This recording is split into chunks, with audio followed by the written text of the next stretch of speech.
Assalamualaikum warahmatullahi wabarakatuh, Boya.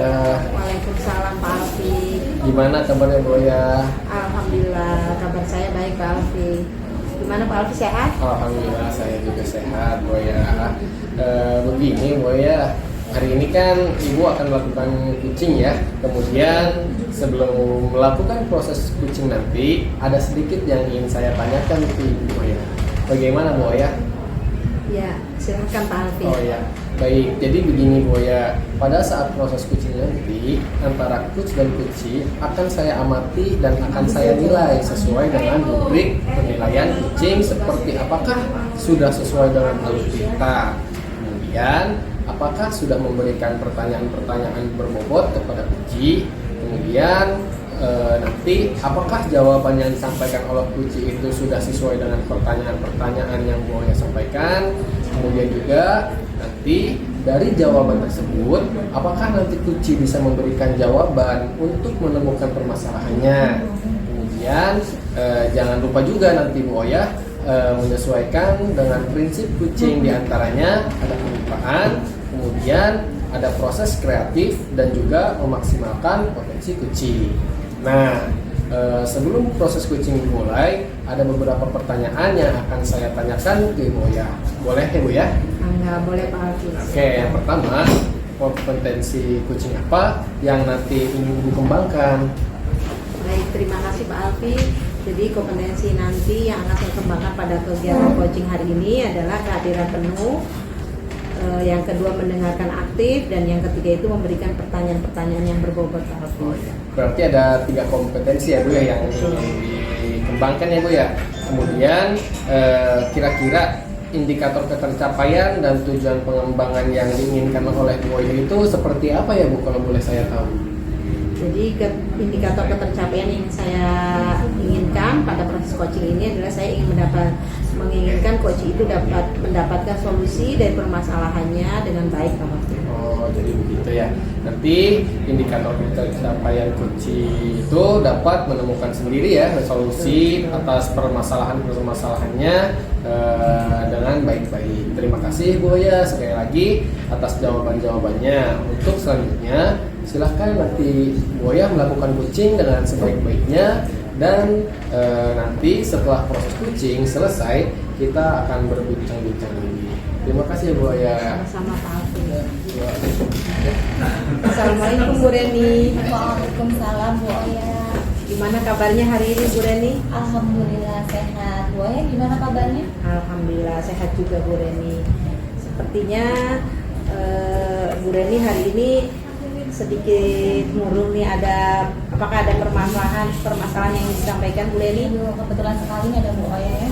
Kayaknya pengen sharing-sharing ya dengan Bu Oya tentang pembelajaran yang tadi dilaksanakan. Kira-kira bagaimana sih kegiatan pembelajaran hari ini di kelasnya Bu Reni? Berjalan cukup baik Bu Oya, hanya saja saya masih belum begitu puas dengan kegiatan pembelajaran yang saya lakukan. Sepertinya masih ada yang kurang Bu Oya. Menurut Bu Reni kegiatan pembelajaran itu seperti apa Bu Reni? Menurut saya pembelajaran yang baik itu ketika semua siswanya bisa aktif, fokus dalam mengikuti pembelajaran. Nah, dengan siswa yang aktif dan fokus, kegiatan pembelajaran bisa berjalan dengan efektif, yang pada akhirnya tujuan pembelajaran akan dapat tercapai dengan baik. Begitu.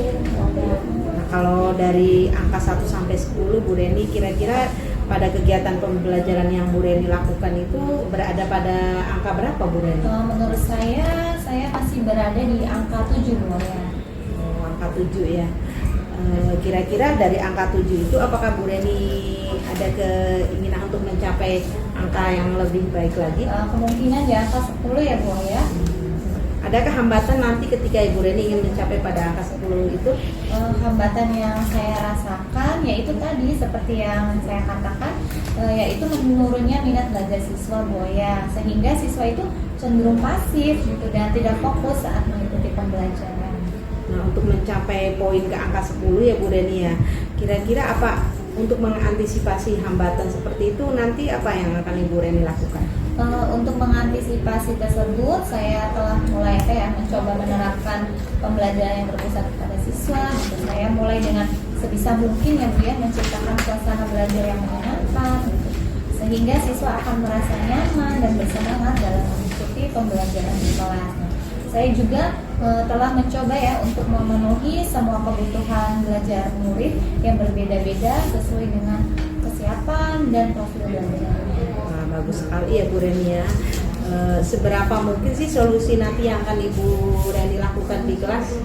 Sangat mungkin ya Bu ya dilakukan karena saya berkeyakinan bahwa suasana belajar yang menyenangkan itu akan dapat terwujud ketika guru bisa memanfaatkan dengan sebaik mungkin media pembelajaran yang ada. Nah, untuk mendukung kegiatan pembelajaran ya, media tersebut ini bisa berupa perangkat teknologi gitu ya, maupun alat peraga sederhana. Nah, saya bisa memulai kegiatan pembelajaran dengan terlebih dahulu merefleksikan materi yang akan dipelajari gitu oleh siswa dengan permasalahan yang terjadi di lingkungan sekitar ya. Dengan memberikan pertanyaan-pertanyaan pemantik gitu ya untuk memancing ide dan tanggapan dari siswa. Jadi untuk memberikan keaktifan pada pembelajaran itu banyak sekali yang Ibu Reni rancang ya. Nanti antara itu ketersediaan membuat media pembelajaran yang ada di sekitar, kemudian memberikan pertanyaan pemantik sehingga siswanya jadi lebih aktif dalam proses belajar seperti itu ya Bu Reni ya. Nah, apakah ada hal lain yang Bu Reni butuhkan untuk mendukung rancangan yang sudah Ibu Reni lakukan tersebut? Hal yang saya butuhkan yaitu pertama tentunya dukungan ya Bu ya dari pihak sekolah gitu. Yang dalam hal ini tentunya adalah ketersediaan sarana dan prasarana penunjang dan kegiatan pembelajaran yang baik. Nah, selain itu dukungan dari rekan sejawat, sesama guru untuk dapat saling berkolaborasi ya Bu ya, dan bertukar ide seputar pengelolaan pembelajaran di kelas masing-masing. Nah, dan tidak kalah penting nih Bu ya, dukungan dari wali murid ya, agar dapat turut serta memantau kegiatan anak-anaknya saat berada di rumah Bu ya. Karena biar bagaimanapun keadaan siswa dalam lingkungan keluarga masing-masing tentunya akan berpengaruh langsung terhadap kesiapan siswa saat belajar di sekolah. Jadi untuk membuat pembelajaran aktif itu yang dibutuhkan Bu Reni adalah semua unsur ya Bu Reni ya, baik dari rekan sejawat, pimpinan kepala sekolah dan orang tua seperti itu ya Bu Reni ya. Nah, apa sih hal pertama nanti yang akan Ibu Reni lakukan untuk mewujudkan rencana tersebut? Yang pertama akan saya lakukan ya tentunya berkoordinasi ya Bu ya dengan kepala sekolah gitu terkait apa-apa yang akan saya terapkan dalam pembelajaran di kelas saya. Nah, saya juga akan memetakan nih kesiapan dan profil belajar siswa ya, kemudian menyusun perangkat pembelajaran ya RPP dengan memilih metodenya, strategi dan media pembelajaran yang akan saya gunakan seperti itu ya. Setelah melakukan itu kira-kira nanti Bu Reni apa yang akan strateginya apa yang akan Ibu Reni lakukan? Strategi yang akan saya lakukan agar dapat terciptanya pembelajaran yang menyenangkan dan memenuhi semua kebutuhan belajar siswa, saya akan menerapkan pembelajaran berdiferensiasi Bu ya. Baik, jadi untuk membuat siswa aktif itu strateginya adalah pembelajaran diferensiasi ya Bu Reni ya, yang Ibu Reni lakukan. Nah, untuk membuat seperti itu pembelajaran diferensiasi itu apakah Ibu Reni mempunyai keyakinan untuk melaksanakannya? Oke, saya yakin untuk menerapkan pembelajaran berdiferensiasi itu di kelas saya karena pembelajaran berdiferensiasi itu ditujukan guna memenuhi semua profil belajar murid yang sehingga secara teori tidak akan ada murid yang merasa terasing gitu atau kurang bersemangat dalam mengikuti kegiatan pembelajaran dikarenakan metode yang digunakan tidak sesuai dengan profil belajarnya. Nah, pembelajaran berdiferensiasi juga akan memudahkan saya dalam memberikan materi atau tugas pada siswa sesuai dengan profil belajar mereka melalui diferensiasi konten, diferensiasi produk, dan diferensiasi proses. sangat mungkin sekali ya Bu Ya, Reni ya, pembelajaran diferensiasi itu diterapkan di kelas Ibu. Nah, antisipasinya Bu Reni apa tuh yang akan dilakukan ketika hambatan dalam penerapan strategi pembelajaran diferensiasi itu terjadi hambatan? Jika muncul hambatan dalam penerapan strategi, tentunya saya akan berkonsultasi ya Bu Oya dengan kepala sekolah dan juga berkolaborasi atau bertukar ide gitu dengan teman sejawat bersama guru lain. Atau jika memang diperlukan, saya bisa bertanya gitu dan belajar pada guru-guru SD lain gitu seputar praktik-praktik baik yang mereka lakukan. Utamanya untuk meningkatkan keaktifan dan kesemangatan belajar siswa agar dapat terwujudnya pembelajaran yang berpihak pada murid. Bagus sekali ya Bu Reni ya. Jadi akan melakukan kolaborasi ketika terjadi hambatan ya, dengan rekan sejawat dan rekan-rekan SD di sekolah lain. Nah, adakah hal lain yang akan Ibu Reni butuhkan untuk melaksanakan rencana tersebut? Untuk saat ini saya kira dukungan kepala sekolah dan rekan sejawat sesama guru itu sudah cukup. Nah, rencana tadi Bu Reni yang sudah dirancang itu kira-kira kapan tuh Bu Reni akan melaksanakannya? Saya akan langsung memulai untuk menjalankannya ya pada pembelajaran selanjutnya atau paling setelahnya itu minggu depan. Bagus sekali ya Bu Reni ya, lebih cepat lebih baik ya Bu Reni ya. Nah, ketika nanti Bu Reni melakukan rancangan tersebut, adakah seseorang nanti yang akan membantu Bu Reni dalam menjalankan rencana tersebut? Tentunya rekan sejawat ya, seperti Bu Oya, seperti ini kita Ya, sharing ya Bu Oya. Dari kegiatan perbincangan kita kali ini Bu Reni, apakah ada kesimpulan yang ingin Ibu Reni sampaikan? Iya deh. Yang dapat saya simpulkan nih dari hasil coaching kita ya Bu Oya. Yang pertama tentunya saya ucapkan terima kasih kepada Bu Oya ya, karena melalui kegiatan coaching ini saya dapat belajar gitu tentang bagaimana cara menemukan solusi atau permasalahan yang saya alami tanpa harus saya bertanya pada orang lain. Ternyata solusi permasalahan yang saya alami itu dapat muncul gitu melalui ide-ide dari diri saya sendiri ya Bu Oya. Sehingga saya merasa lebih bebas gitu dan benar-benar paham bagaimana harus menjalankan ide tersebut. Nah, kemudian saya juga menjadi lebih yakin gitu ya Bu ya, untuk mulai secara konsisten menerapkan pembelajaran berdiferensiasi ini dalam kegiatan pembelajaran saya di kelas.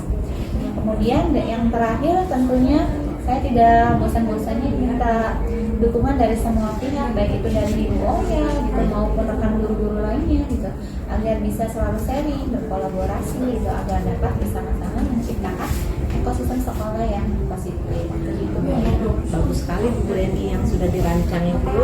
Nah, mudah-mudahan kegiatan nanti pelaksanaannya sudah bisa berjalan dengan lancar yang sudah Ibu rancang itu ya Bu Reni.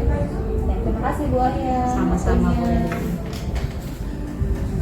Baik Bu Oya, bagaimana tadi proses coachingnya lancar Bu Oya?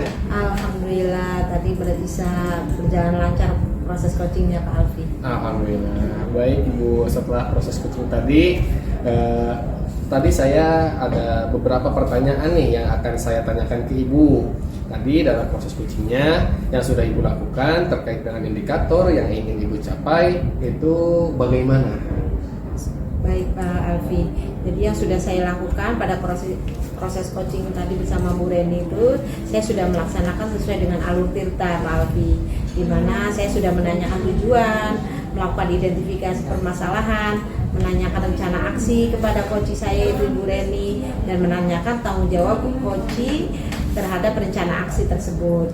Saya juga berhasil menggali potensi diri coach tersebut sehingga coach tersebut bisa menemukan solusi dari permasalahan yang dia hadapi.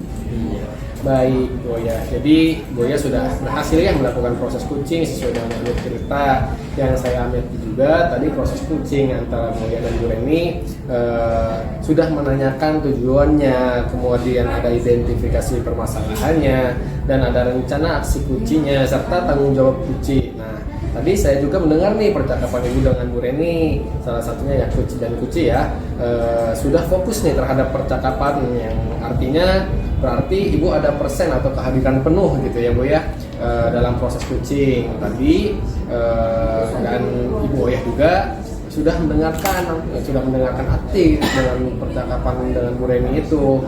Terus juga sudah menjawab pertanyaan-pertanyaannya, dan pertanyaan yang disampaikan oleh Ibu itu adalah pertanyaan yang sudah berbobot ya Bu Oyah ya. Itu dari pengamatan saya yang sudah diamati antara Bu Oyah dan Bu Reni. Mudah-mudahan kedepannya sukses ya Bu ya dalam melaksanakan coaching dan dapat memaksimalkan lagi dalam coaching-coaching berikutnya. Nah, untuk kedepannya ini nih kira-kira nih Ibu mempunyai kompetensi apa lagi yang ingin Ibu kembangkan? Jadi kompetensi yang ingin saya kembangkan pada proses coaching berikutnya itu adalah saya lebih memahami lagi dan mendalami lagi terkait alur tirta Pak Alfi. Jadi nanti pada saat melakukan proses coaching bisa berjalan lebih baik lagi. Ya, baik. Jadi ingin lebih ke depannya lebih baik lagi ya Bu ya. Betul. Saya juga setuju dengan itu Bu. Terima kasih Bu. Sepertinya saya akhiri ya untuk kegiatan proses pasca observasi kali ini. Mudah-mudahan nanti bisa ada kesempatan di lain waktu, baik dengan obrolan yang lain. Terima kasih Bu ya, Bu Reni. Terima kasih, Pak Alfi. Assalamualaikum warahmatullahi wabarakatuh.